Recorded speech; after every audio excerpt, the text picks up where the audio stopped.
एक समसानो नाम का देश था। वहां के लोग शिकार करने में अच्छे थे। उनके हाथों से कोई जानवर बचकर नहीं निकल पाता था। एक बार शिकार के लिए निकले समसानों के लोगों के हाथ से यूनिकॉर्न बच निकला। यूनिकॉर्न जानवर दूसरे के मुकाबले काफी फुर्तीला था। इसलिए लाख कोशिशों के बाद भी वो समसानों के लोगों के हाथ नहीं लगा। तभी से वहां के लोगों को यूनिकॉर्न की तलाश थी। समसानु देश का सरदार किसी भी कीमत पर यूनिकॉर्न का शिकार करना चाहता था।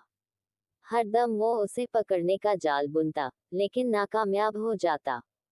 ऐसा होते होते महीनों बीत गए। तभी एक दिन एक सफेद रंग का यूनिकॉर्न समसानु देश के लोगों को आसमान में उड़ता दिखा।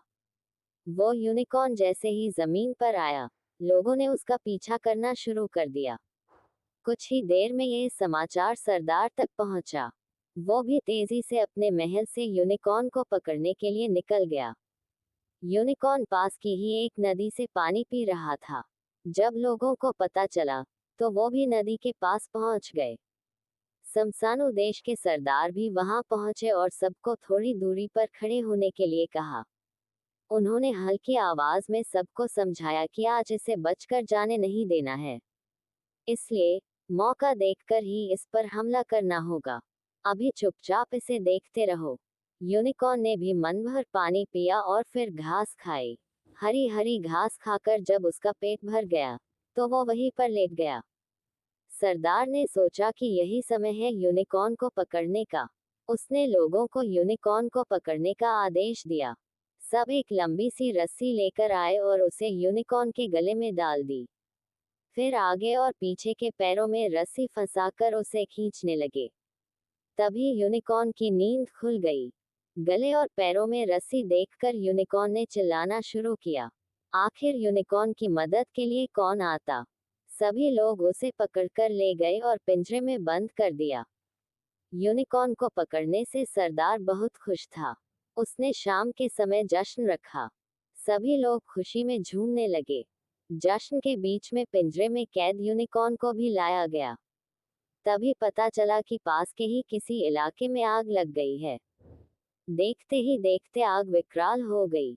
लोग अपनी जान बचाने के लिए चीखते चिल्लाते हुए भागने लगे। लोग आग को बुझाने की कोशिश कर रहे थे, लेकिन आग बढ़ती जा रही थी। पिंजरे में बंद यूनिकॉर्न भी आग देखकर डर गया। वो फिर जोर जोर से चिल्लाया। इस बार उसकी मदद के लिए एक लड़का सैम आया।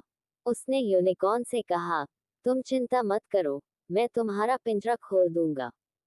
बहुत ताकत लगाने के बाद 5वीं बार में सैम पिंजरा खोलने में कामयाब हुआ।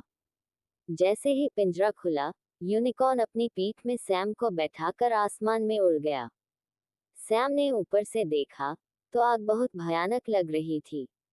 उसने यूनिकॉर्न से पूछा, क्या तुम हमारी मदद नहीं कर सकते हो? देखो, आग कितनी फैल रही है, लोग मर जाएंगे। सैम की बात सुनकर यूनिकॉर्न आसमान से जमीन की तरफ उतरा। उतरते ही उसने अपने मुंह से ठंडी हवा फेंकी और आग बुझा दी। पूरे इलाके की आग बुझ गई और लोग खुश हो गए। आग बुझाते ही दोबारा यूनिकॉर्न सैम को लेकर उड़ा और उड़ते हुए दूसरे जंगल में चला गया। कुछ समय दोनों ने साथ बिताया और दोनों की अच्छी दोस्ती हो गई। तभी यूनिकॉर्न कुछ दूर चला गया। सैम को लगा कि अब यूनिकॉर्न वापस आसमान में उड़ने वाला है। उसने यूनिकॉर्न से पूछा, क्या तुम कभी वापस आओगे? सैम को इस सवाल का कोई जवाब नहीं मिला। यूनिकॉर्न कुछ देर रुका और आसमान में उड़ गया। सैम भी दुखी मन से अपने घर लौट आया।